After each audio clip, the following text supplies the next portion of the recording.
sampai hari ini karakter jahiliyah itu tertanam dalam diri umat muslim hari ini. Apa itu? Pengen kaya cepat, lewat dukun, datang ke kuburan.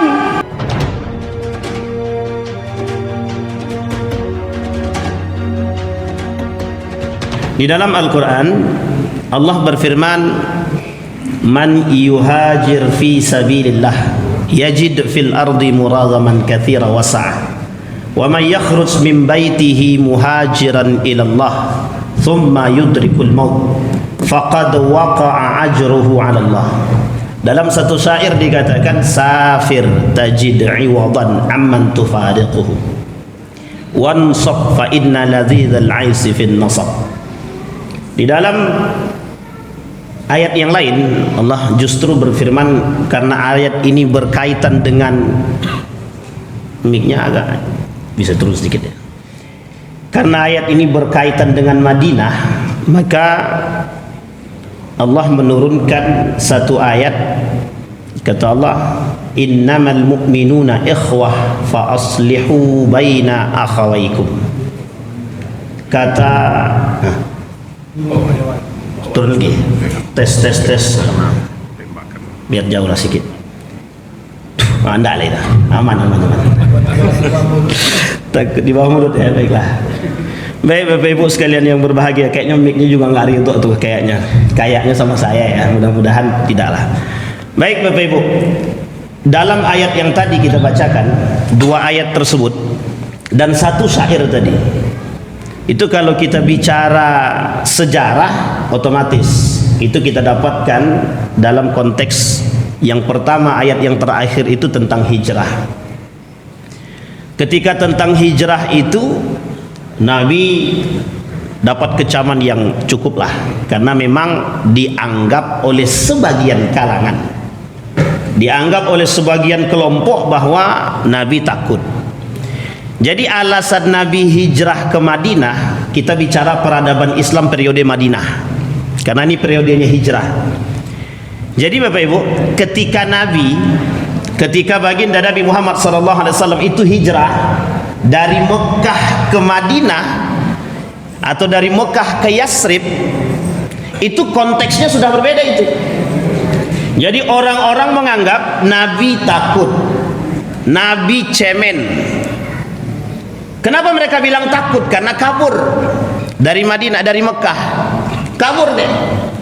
Tapi sebelum Nabi kabur, apa yang dilakukan oleh orang-orang Makkah terhadap Nabi? Mereka pengen membunuh Nabi, mereka pengen menyiksa Nabi. Pertanyaannya adalah, apa alasannya? Adakah alasan sederhananya? Ada.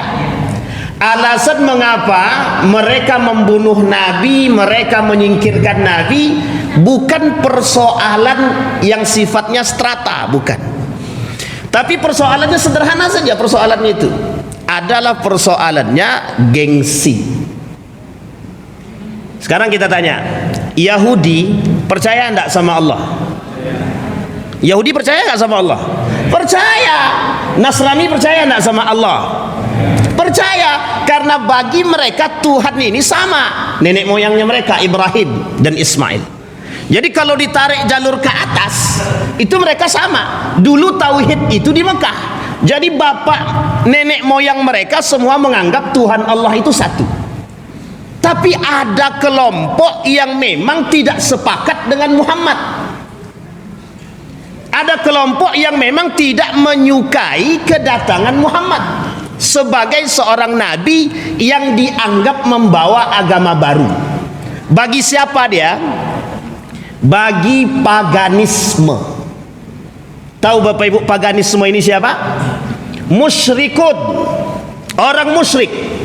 Musyrikun Mekah itu namanya paganisme, bukan Yahudi, bukan Nasrani, dan bukan juga yang beragamakan tauhid. Tapi mereka kelompok yang menyembah berhala, yang dibawa oleh Amr ibn Luhai, yang kemudian disembah, nama patung dan berhalanya namanya Hubal namanya. Jadi kita kembali sejarah dulu. Jadi Nabi diusir itu bukan persoalan bukan persoalan apakah ini Allah dan lain sebagainya, semua bukan. Yang diusir itu, kenapa Nabi diusir? Karena gengsi. Ada gengsi. Apa gengsi mereka? Nabi Muhammad ini dari kabilah Quraisy, yang satunya lagi jadi nabi. Sementara dari kabilah-kabilah Quraisy yang lain tidak ada yang jadi nabi. Misal dari kabilahnya Abu Lahab, tidak ada jadi nabi. Dari kabilahnya Abu Jahal, tidak ada nabi. Al-Harisah, tidak ada nabi. Dari Abu Sufyan, tidak ada nabi. Lah kok tiba-tiba dari jalur Muhammad ada nabi? Sehingga mohon maaf, mereka menolak kedatangan nabi. Sampai mereka katakan, Muhammad, kau butuh apa? Butuh duit, butuh tahta, butuh kekuasaan, yang penting lo jangan ganggu kepentingan kami kasih. Sekarang saya tanya, sama enggak dengan keadaan sekarang kira-kira? Apa kata dia? Muhammad, kau butuh apa? Kekuasaan? Kau butuh jabatan? Kau butuh harta? Kau butuh kedudukan? Kau butuh wanita? Kami kasih.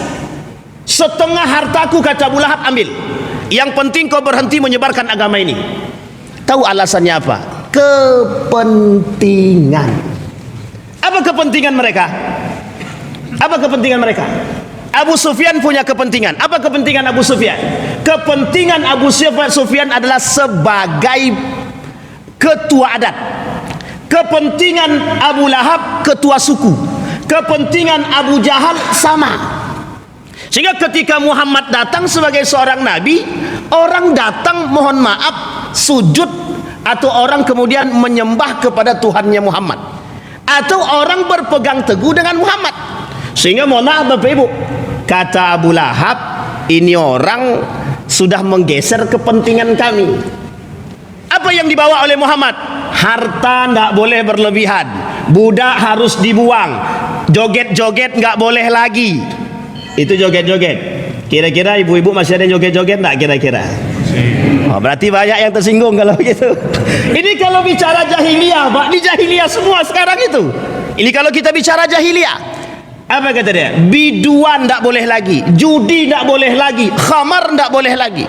Pada saat itu, maka mereka katakan, Nabi datang, Muhammad datang, aku Nabi. Bayangkan anak usia muda kayak kita nih, misalnya dia anggap nih atuk-atuk semua nih yang datang nih. Tiba-tiba saya datang petatang petenteng, aku Nabi. Kira-kira Bapak Ibu lempar atau tidak tuh? Sama, begitu keadaannya Abu Lahab, Abu Jahal. Berarti beda tipis Bapak Ibu dengan mereka itu. Kalau Bapak Ibu, begitu keadaannya memang. Makanya kondisi Mekah ketika itu cukup, tapi kekuatan mereka jelas. Bersatunya mereka Quraisy ini jelas.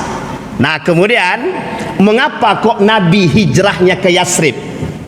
Ini pertanyaan penting. Mengapa Nabi hijrahnya ke Yasrib? Ada yang tahu mengapa Nabi hijrahnya ke Yasrib? Yang tahu kita kasih hadiah. Karena ini tidak pernah diceritakan atau jarang sekali diceritakan. Mengapa Nabi hijrahnya ke Yasrib? Kenapa Pak? Penyakit apa tuh Pak? Kata Bapak, Covid. Tak ada Covid dah. Covid belum ada ketika itu, baru sekarang dibuat itu. Ada tahu alasannya? Yang tahu kita kasih hadiah. Tidak ada masalah, kita kasih hadiah. Pak Ketua siapkan, Pak Ketua. Mana Pak Ketua tadi? Kata Pak Ketua siap. Yang paling brutal, yang paling parah, yang paling terkebelakang, yang paling jahiliyah waktu itu Madinah. Pertikaian persaudaraan, tidak adanya persatuan, ekonomi tidak baik, jahiliyahnya sangat bodoh secara akademik jelas. Itu cuma terdapat di Madinah. Ketika itu Yasrib itu tempat yang paling bodoh di antara 3 kota. Satu Mekah, yang kedua Taif, yang ketiga Madinah. Di antara 3 ini yang paling terkebelakang itu adalah Madinah. Pertanyaannya sederhana. Mengapa orang-orang Madinah sudah masuk Islam sebelum Nabi Muhammad datang ke Madinah atau Yasrib? Yang tahu lagi jawabannya kita kasih hadiah. Ini pertanyaan Bapak Ibu. Mengapa orang Madinah sudah dulu masuk Islam sebelum Nabi datang? Sebagian, hampir setengah daripada penduduk Madinah itu sudah masuk Islam sebelum Nabi sampai, sebelum Nabi hijrah. Ada alasannya? Ada. Apa alasannya? Ketika itu kedatangan Nabi Muhammad ini mendengar nama Nabi Muhammad ini yang membawa ajaran yang rasional, ajaran yang bisa diterima, ajaran yang menyamaratakan kedudukan, tidak ada perbudakan, tidak ada si kaya, tidak ada si miskin, tidak ada orang bagus, tidak ada yang punya tahta, semua sama, cuma ajaran Islam, cuma ajaran Islam. Menurut mereka Islam ini agama yang paling cocok untuk diterima oleh penduduk-penduduk Yathrib. Apa yang terjadi? Sebelum Nabi datang, mereka sudah katakan kepada Muhammad, kalau engkau datang ke Madinah ataupun Yathrib, kami pengen. Apa keinginan kami? Keinginan kami engkau menyatukan penduduk-penduduk Yathrib yang saling berbunuhan antara satu dengan yang lain. Siapa kelompok yang suka bercekcok di situ? Satu, Aus. Yang kedua, Khazraj. Yang ketiga, ada orang lain. Ada, siapa dia? Yahudi, Bani Nadir, Bani Qainuqa, dan lain sebagainya. Yang keempat siapa? Nasrani, Nasara. Ini kelompok-kelompok ini semua mereka menganggap Tuhan mereka lebih baik. Kata Aus begini, Tuhan kami lebih bagus, maka kalian wajib ikut Tuhan kami. Kata Khazraj, tidak, Tuhan kami lebih baik. Kata Yahudi, kalian itu sama-sama terkebelakang. Nah, itu kata-kata Yahudi, Pak. Makanya Yahudi sekarang sama dengan dulu, tak jauh beda. Kalian umat muslim bodoh betul kalian, Tuhan kami yang paling benar, kata dia. Itu keinginan Yahudi begitu. Dari dulu sampai sekarang keinginannya sama. Nasrani, dia tak banyak tingkah, Pak. Ini mohon maaf ya, ini pakai mic luar kan? Nah, tak apalah. Jadi Nasrani itu tidak banyak tingkah. Kenapa tak banyak tingkah Nasrani itu? Karena Nasrani itu selalu berada di bawah tangannya Yahudi dari dulu sampai sekarang. Sekarang kita lihat cara kaum elit hari ini untuk menghancurkan Islam lewat tangan siapa? Lewat tangan siapa? Roma. Siapa Roma itu? Apa yang paling besar di Roma itu? Agamanya apa? Yahudi kah, Nasrani kah? Baik. Amerika, Yahudi kah atau Nasrani kah yang paling besar agama di situ? Nasrani. Inggris, mana yang paling besar agamanya di situ? Tapi mengapa itu yang dijadikan oleh mereka untuk melakukan perpecahan dalam tubuh umat Islam itu? Sampai di sini bisa dipahami, Bapak Ibu? Jadi kalau ditarik secara sederhana, kesimpulannya dari dulu Yahudi berbuat sampai hari ini persis apa yang dikatakan oleh Allah di dalam Al-Quran. Walan tarda ankal yahud walad nasara hatta tattabi'a millatahum. Ridha, tidak akan ridha Yahudi, Nasrani terhadap umat muslim ini sampai kita mengikuti agama, sekalipun ketika itu konteks ayatnya ketika berada di Madinah untuk orang-orang Bani Israel. Karena Bani Israel itu Yahudi dan Nasrani ini identiknya adalah Bani Israel. Yang mereka percaya kepada Allah, Pak. Mereka percaya kepada Allah. Cuma mereka tak mau Muhammad, itu saja. Pokoknya asal jangan Muhammad. Kalau nabinya dari mereka kami siap. Terbukti, Pak. Kapan terbuktinya? Boleh cek ketika Nabi sampai di Yathrib, semua orang Yahudi dan Nasrani masuk Islam. Semua orang Yahudi dan Nasrani masuk Islam. Kenapa mereka masuk Islam? Ada yang tahu alasannya? Mengapa Yahudi Nasrani masuk Islam ketika Nabi sampai di Madinah? Yang tahu kita kasih hadiah lagi. Ustadznya hadiah ke hadiah, betul. Kita kasih. Ini sejarah, Pak. Harus paham sejarah baru kita tahu mengapa kita perlu berhijrah, kita perlu berukhuwah, kita perlu mendirikan kembali peradaban Islam. Harus paham sejarah. Karena kalau tak paham sejarah, kita hanya seperti dibolak-balik saja. Naik turun, begitu terus kita. Karena kita tak paham pondasi, karena kita tak tahu asal. Sekarang kita lihat mengapa. Ada alasannya, Pak. Ada. Ketika itu kiblat kita sama. Mana kiblatnya? Masjidil Aqsa. Datang turun ayat fawalli wajhaka syatral Masjidil Haram. Kata Allah, Muhammad sampaikan kepada pengikutmu, kembalikan wajah, bukan kembalikan, putarkan wajahmu, palingkan wajahmu menuju Masjidil Haram. Dari Masjidil Aqsa menuju Masjidil Haram. Pada saat itu juga keluarlah orang-orang Yahudi dan Nasrani seketika mereka murtad. Jadi sudah paham Bapak Ibu ya alasannya kan? Nah sekarang pertanyaannya, mengapa Nabi harus hijrah? Sekarang kita lihat dalam sejarah, berapa kali terjadi hijrah dalam perjalanan agama Islam ini selama di Mekah? Ada yang tahu Bapak Ibu? Berapa kali terjadi hijrah dalam Islam dari Mekah itu? Ada 3 kali. Pada masa pertama, Ja'far ibn Abi Talib, sepupu Nabi. Yang kedua, Utsman ibn Affan. Siapa Utsman ibn Affan? Menantu Nabi. Yang ketiga, Nabi Muhammad sallallahu alaihi wasallam beserta dengan para pengikutnya. Kemana hijrahnya? Ja'far ibn Abi Talib. Kemana hijrahnya Ja'far?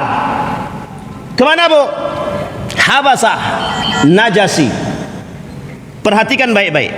Ja'far ibn Abi Talib yang diperintahkan oleh Nabi, Ja'far, karena kondisi Islam hari ini sedang tidak baik-baik saja, silahkan bawa bala tentara beberapa orang untuk hijrah ke Habasah, dan bawa surat dari diriku untuk menghadap. Dibawa oleh Habasah. Apa isi suratnya? Memohon perlindungan keamanan kepada Raja Najasyi yang dikenal bijaksana ketika itu. Berangkat Pak Ja'far ibn Abi Talib. Saya singkatkan sejarahnya Pak, karena waktu kita terbatas. Saya singkatkan sejarahnya. Jadi berangkatlah Ja'far ini ke Najasyi Habasah ini. Ketemu dengan Raja Najasyi. Singkat cerita, singkatnya adalah itu Amr ibn As diperintahkan oleh kaum Quraisy untuk menyusul Ja'far ibn Abi Talib. Dihasutlah Raja Najasyi untuk menggeser kedudukan Ja'far, untuk mengusir Ja'far dari tanah Habasah. Singkatnya Bapak Ibu, ceritanya adalah, apa kata panglima, apa kata penjaga daripada istana Raja Najasyi? Hei Ja'far ibn Abi Talib, tunduklah kepada Raja Najasyi. Karena ketika itu Amr ibn As dengan utusan yang lain tunduk kepada Raja Najasyi dan membawa sebagian daripada hadiah. Ja'far tidak bawa apa-apa. Ketika diperintahkan tunduk, hei Ja'far tunduk. Kata Ja'far, 5 asjud. Kata Ja'far, 5 asjud. Wala nasjudu illa lillah. Kata dia. Itu membuat aras itu goyang Pak. Aras itu goyang. Itu bukan langit Pak, bukan atap ini yang goyang ya, aras. Kalau atap ini goyang roboh Pak, tapi aras, langit goyang. Kenapa kok goyang? Ja'far dengan gagah taruhannya hidup dan mati, dia katakan la nasjudu illa lillah, kami tak akan sujud kecuali kepada Allah. Apa jawaban Raja Najasyi? Apakah ketika itu Raja Najasyi marah? Enggak. Ditanya sama Raja Najasyi, kenapa kau tak mau sujud? Agama kami mengajarkan tidak ada tunduk kepada manusia satu orang pun kecuali tunduk kepada Allah. Pertanyaannya kita kembalikan hari ini. Kita kembalikan hari ini. Berapa banyak manusia yang tunduk di telapak kaki manusia hari ini? Bisa dijawab? Bisa? Berapa banyak manusia hari ini tunduk di hadapan telapak kaki manusia yang mereka sedia untuk dihinakan, tapi mereka beragama Islam, mengaku beriman, tapi siap mencium dan menjilat kaki seseorang hanya karena kondisi sama apa yang dilakukan oleh Amr ibn As. Kata Amr ibn As, kami bawa untukmu hadiah. Amr ibn As tunduk dan membawa hadiah yang banyak agar Raja Najasyi mau mengusir Ja'far ibn Abi Talib. Singkat cerita Bapak Ibu, tidak diterima sama Raja Najasyi. Kenapa tidak diterima oleh Raja Najasyi?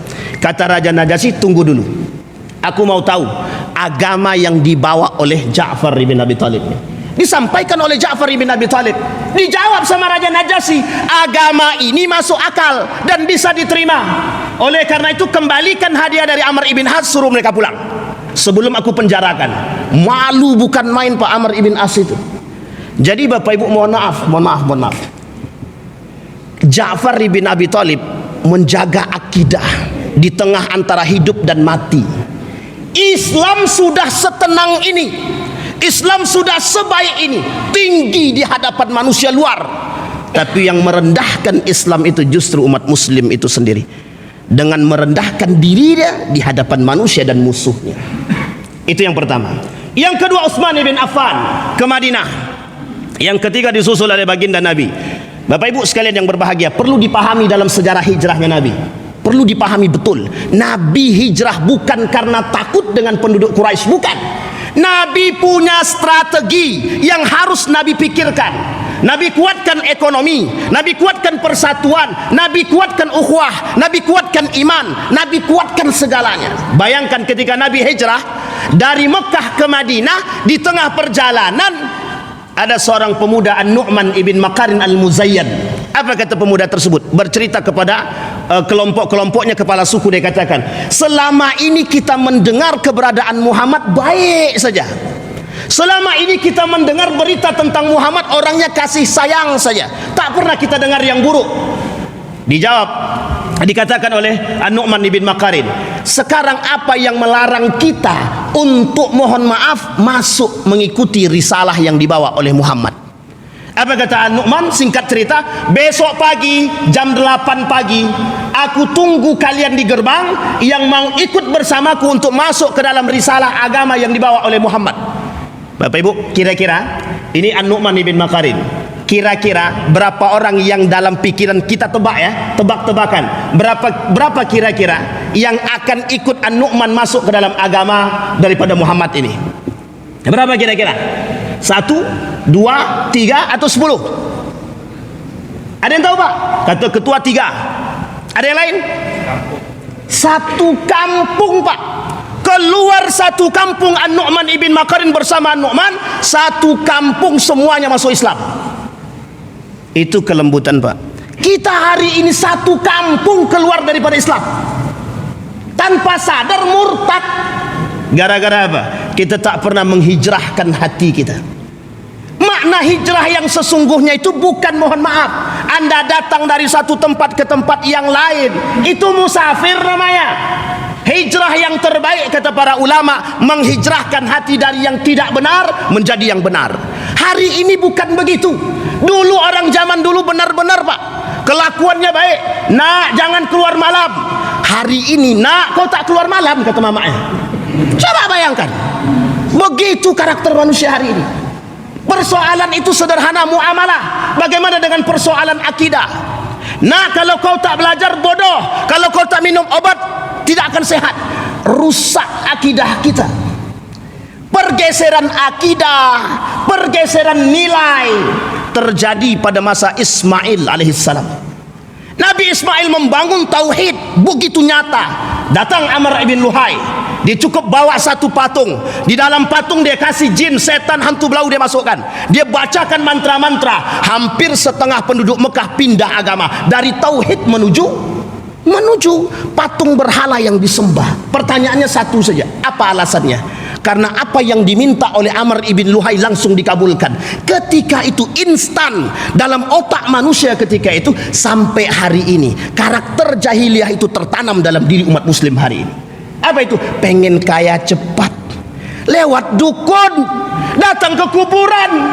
Itulah yang disebut dengan jahiliyah. Maka kita butuh pindah dari, mohon maaf, dari jahiliyah menuju yang tidak jahiliyah. Kalau masih ada manusia hari ini meminta kepada manusia dengan sangat berharap, bang, tolong kau bantu aku, anakku tidak bisa sekolah di sekolah ternama. Datang dengan segepok duit, rusak akidah dia. Bukan hanya persoalan akidah yang rusak. Apa yang rusak lagi? Dia main suap. Berapa dosa yang sudah dia lakukan? Amal ibadah yang dia lakukan Allah hapuskan. Anda tidak percaya kepadaku, kata Allah. Bayangkan, kata Ustaz Budi Ashari, ada satu penyakit hari ini yang tertanam dalam diri umat muslim itu sendiri. Apa itu? Tidak pernah percaya dengan Sang Pencipta, tak percaya kepada Allah. Itulah makna hijrah yang sesungguhnya. Kita hijrahkan hati kita. Kalau sudah kuat kita dengan iman kita, kokohkan. Yang kedua, Nabi pindah dari Mekah ke Yasrib.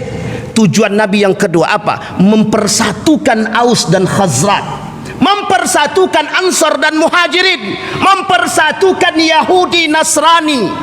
Apa yang terjadi? 2 tahun peradaban Islam berjaya di Madinah. Ekonomi kuat, persatuan oke, Yahudi Nasrani nyaman, tapi cuma 2 tahun. Kenapa cuma 2 tahun? Ada satu manusia di Madinah itu yang rusak hatinya. Siapa namanya Bapak Ibu? Yang tahu kita kasih hadiah lagi. Ustaznya hadiah tak habis-habis, itu pun tak bisa jawab. Tahu Bapak Ibu siapa namanya? Abu Abdullah bin Ubay bin Salul, gombong kaum munafik pertama di Madinah. Ini asbab munculnya kaum munafik di Madinah, yang kelak menjadi musuh siapa? Musuhnya baginda Nabi Muhammad sallallahu alaihi wasallam. Bapak Ibu perhatikan baik-baik. Mengapa kita penting menjaga ukhuwah hari ini? Saya katakan Bapak Ibu, tradisi memperingati hari besar Islam jangan pernah hilang. Ini sangat penting sekali. Apa alasannya?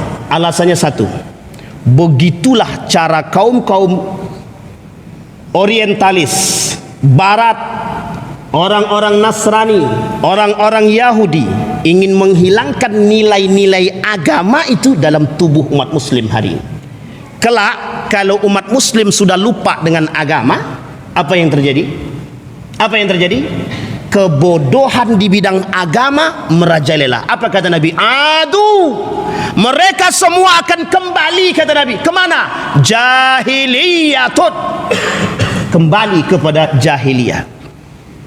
Jadi Bapak Ibu, mengapa persaudaraan itu penting? Nabi datang, Nabi ingin memperkuat. Apa yang diperkuat oleh Nabi? Persaudaraan. Sehingga ketika Nabi datang, oleh para pemimpin-pemimpin Madinah ketika itu sangat berharap Nabi bisa mempersatukan. Akhir yang terjadi apa? Sedikit demi sedikit masuk ke dalam Islam, baik Nasrani, baik Yahudi dan lain sebagainya, masuk ke dalam Islam. Setelah masuk ke dalam Islam, disatukan oleh Nabi, dipersaudarakan melalui apa? Masjidil Quba. Dibangun selama Nabi Masjid Quba. 2 minggu kemudian Nabi pindah dari Masjid Quba menuju Masjidin Nabawi. Dipersatukan lagi oleh Nabi oleh orang-orang setempat. Dibuat oleh Nabi tempat-tempat terbaik. Nabi tulis, Allah sebutkan ini dalam juz 28 di surat Al-Hasr tentang Muhajirin dan Ansar. Betapa bahagianya orang-orang Madinah ketika itu dipersatukan dalam kesatuan yang sangat baik sekali. Pertanyaannya adalah, bagaimana cara Nabi menyatukan? Apa kata Nabi?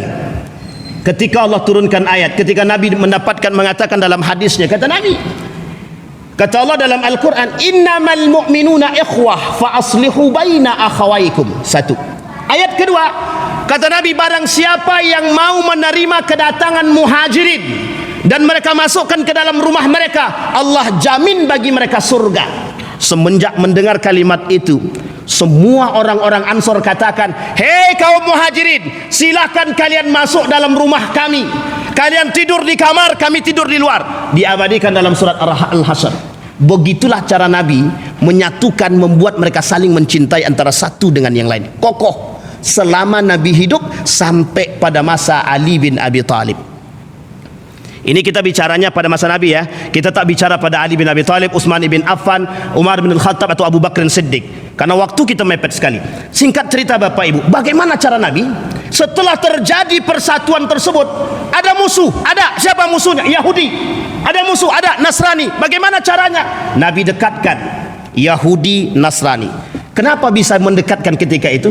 Karena kiblatnya masih sama, Masjidil Aqsa.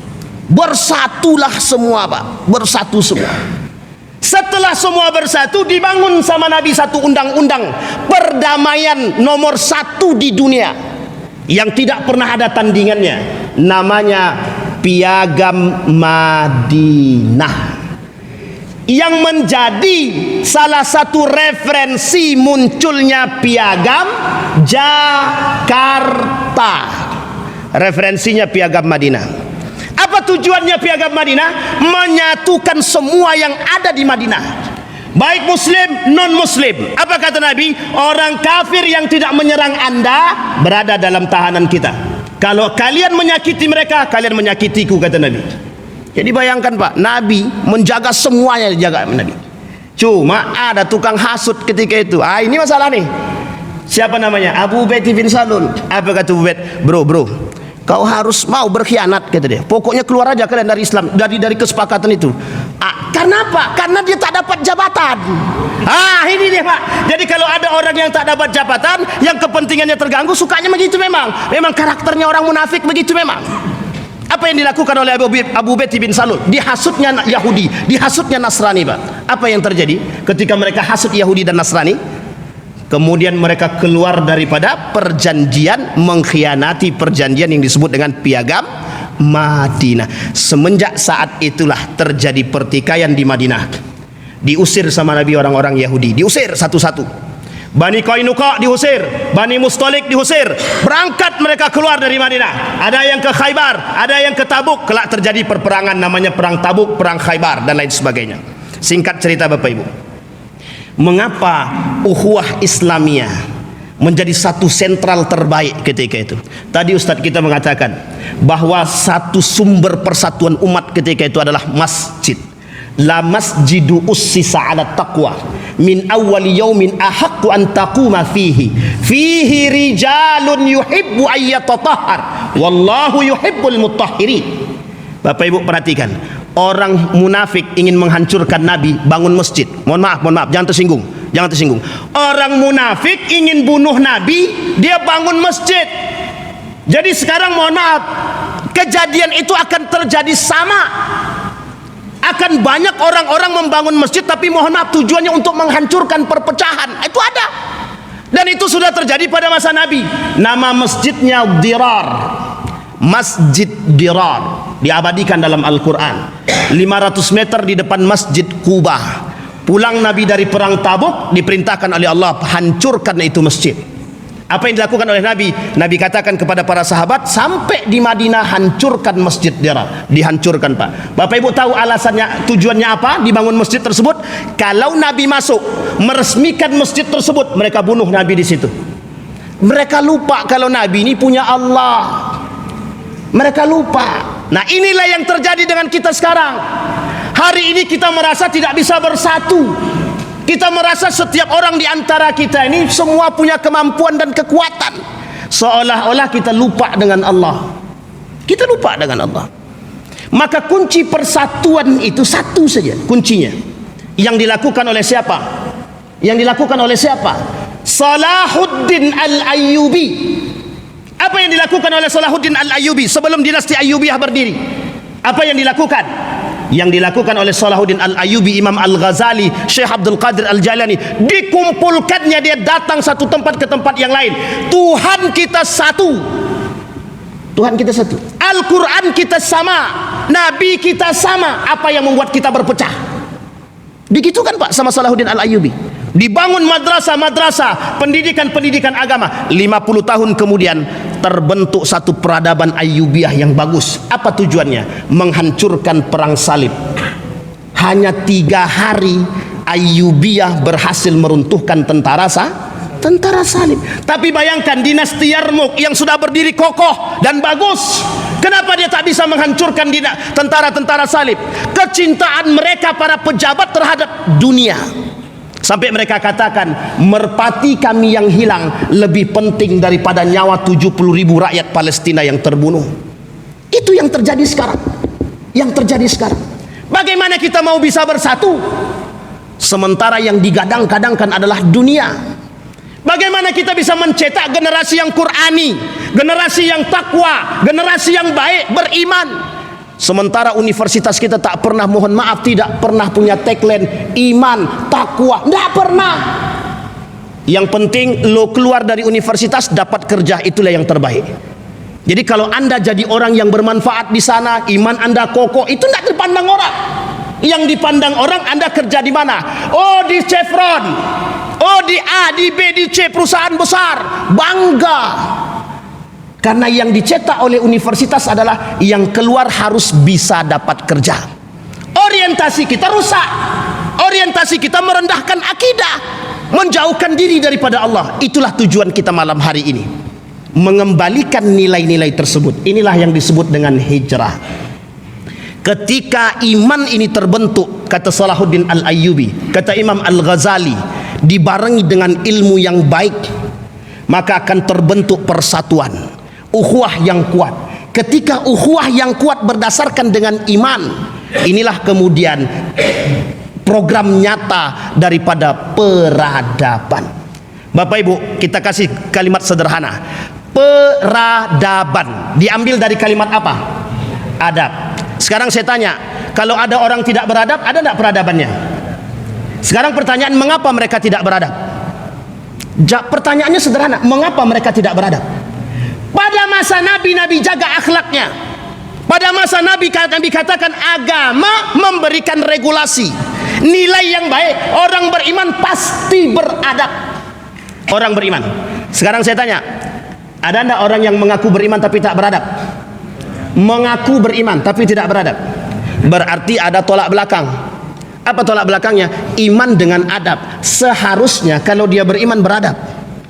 Orang beradab belum tentu beriman, karena secara karakter sebelum Islam datang, tolak ukurnya akhlak. Tolak ukurnya akhlak. Tapi kalau ada manusia beriman tapi tidak berakhlak, dia jangan pernah katakan dia beriman.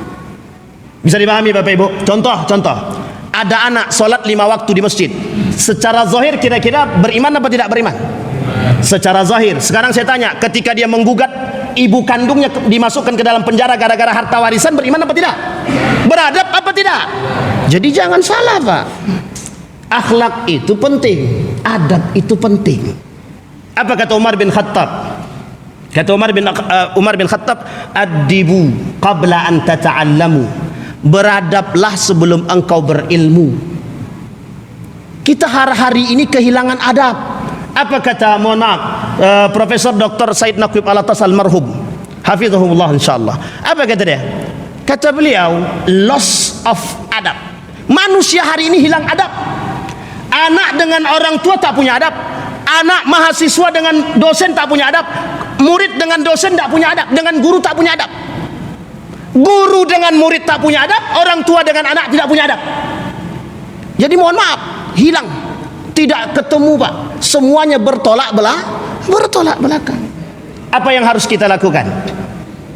Wahidu, bertauhidlah. Aminu, berimanlah. Innamal mu'minuna ikhwah. Kenapa yang disebutkan yang bisa bersaudara itu hanya orang beriman? Karena hanya orang beriman yang tahu arti penting persaudaraan. Ukhuwah Islamiyah ini tidak akan bisa terjalin jika, mohon maaf, kita tak pernah menghijrahkan hati kita.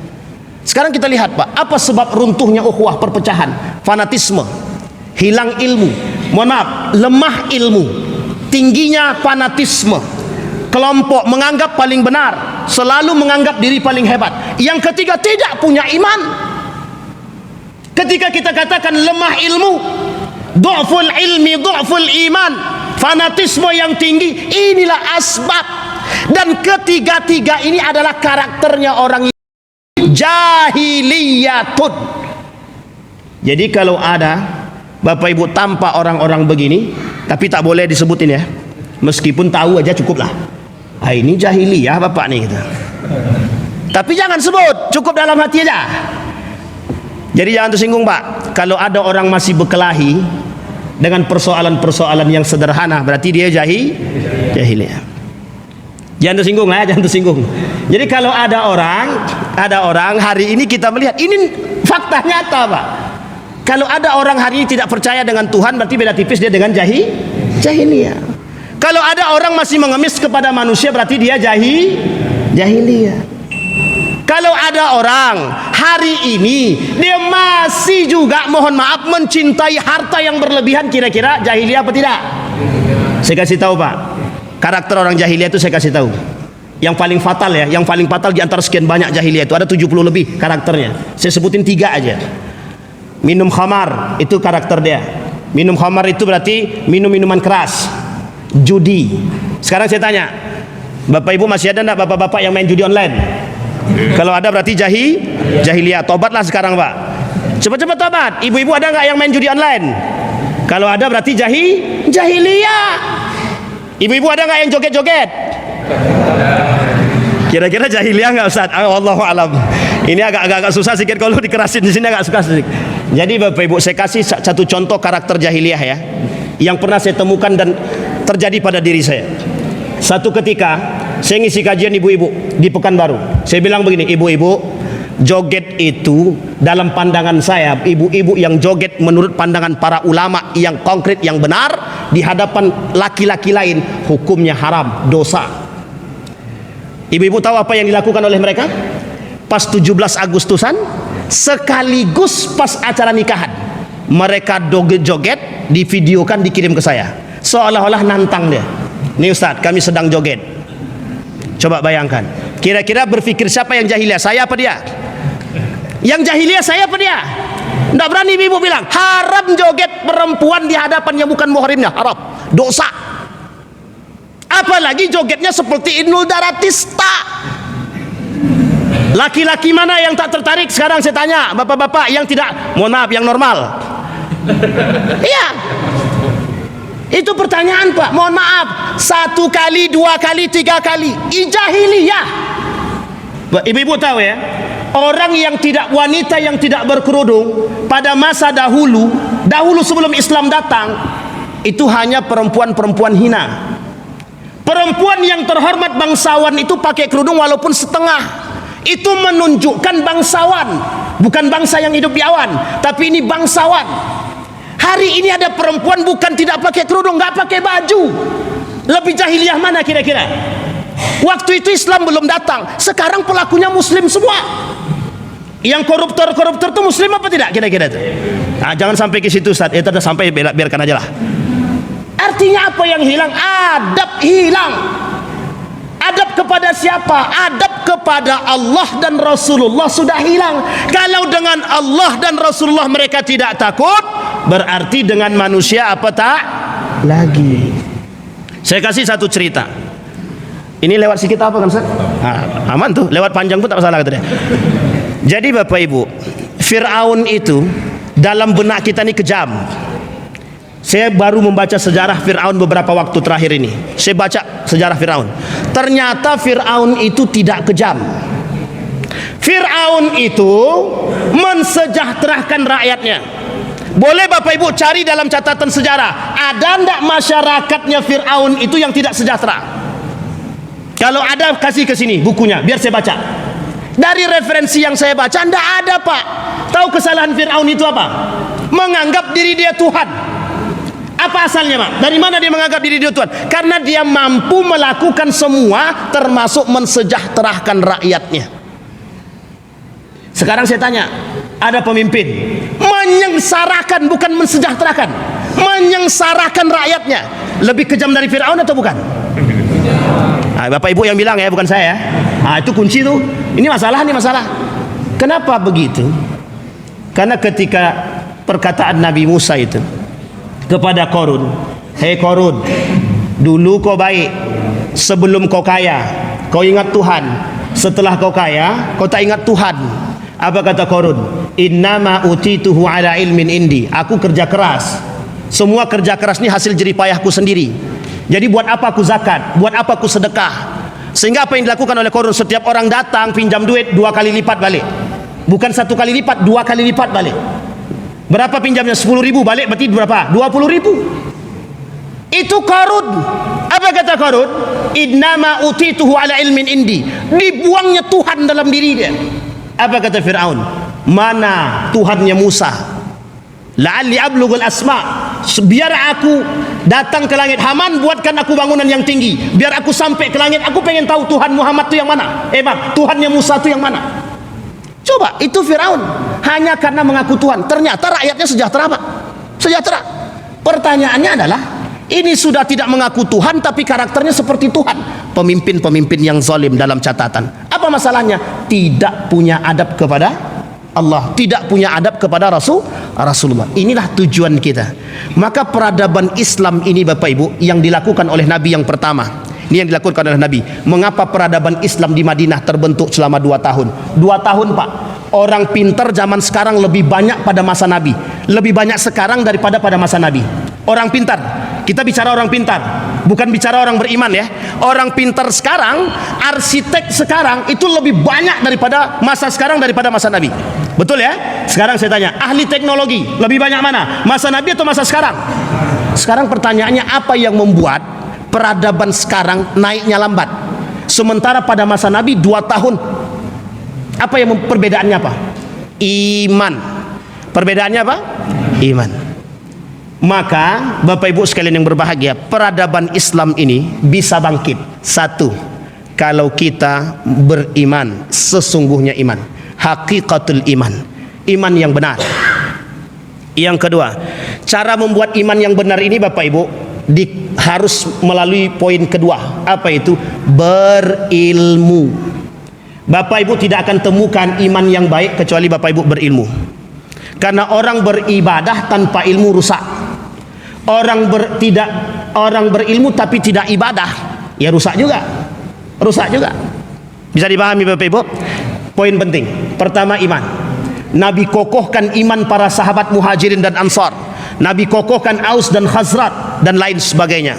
Terbentuk satu peradaban. Yang kedua, dari mana sumbernya? Masjid. Masjid. Kenapa kok bisa masjid? Tidak ada perbedaan dalam masjid.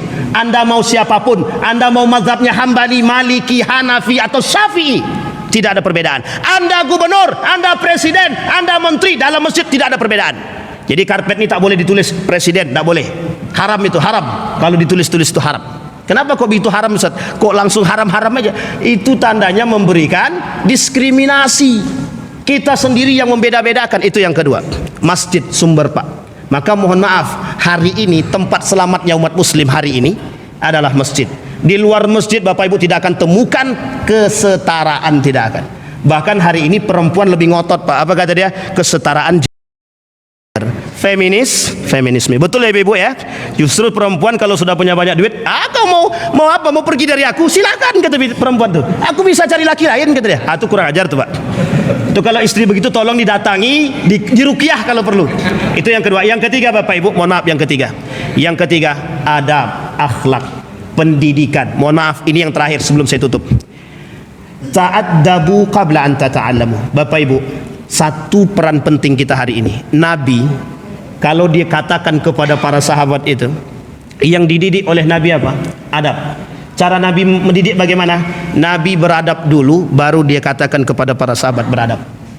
Artinya Pak, orang tua hari ini punya adab dulu sebelum menyuruh anaknya beradab. Nak, makan duduk. Bapak tadi makan berdiri, kata dia. Selamat tuh Pak. Itu boleh kasih gelas tuh Pak. Orang tua hari ini kalau tidak bisa jadi contoh, hari ini Pak, hari ini orang tua zaman dulu bisa dengan kekuasaan. Nak, pergi Pak. Anak zaman sekarang tidak bisa begitu. Nak, pergi, baru pergi dia. Tapi tak begitu kata Nabi. Caranya mendidik anak zaman sekarang, Anda harus jadi pelaku biar mereka mengikut. Harus Pak, harus. Minumlah dengan duduk, buanglah sampah pada tempatnya. Mohon maaf Pak, begitulah remehnya kita hari ini Pak. Sampah saja tak tahu tempatnya. Katanya pintar, gelarnya doktor, tempat sampah pun tak tahu. Sekarang saya tanya Bapak, betul apa salah kira-kira itu? Bahkan di rumah profesor minum berdiri, anak dia disuruh duduk. Nanti ketika anaknya bilang, "Nak, kau salah baca itu," padahal yang kasih tahu dia. Coba bayangkan. Begitulah kita hari ini. Adab, beradablah Pak. Beradablah kepada Allah dan Rasulullah. Itu poin utama. Sehingga barulah kita bisa beradab terhadap manusia. 3 poin utama yang dikuatkan oleh Nabi di Madinah, sehingga selama 10 tahun Nabi berhasil melakukan satu hal. Fathu Makkah, penaklukan kota Mekah tanpa ada pertumpahan darah. Kembali kita melihat bagaimana Nabi membangun peradaban Islam. Insyaallah orang pintar hari ini banyak. Orang beriman semoga akan semakin lebih banyak. Insyaallah persatuan yang kita bangun dengan ukhuwah, dengan iman, akan bisa membangun peradaban Islam kembali di tengah kekacauan hari ini. Jaga iman, insyaallah semua kemaksiatan, kemungkaran bisa kita atasi. Apatah lagi dibarengi dengan pemimpin-pemimpin yang baik. Maka Bapak Ibu, hari ini kita sedang menyiapkan generasi-generasi pemimpin masa depan yang punya adab dan punya iman dan punya ilmu. Saya kira itu saja Bapak Ibu sekalian yang berbahagia. Mudah-mudahan ada manfaat.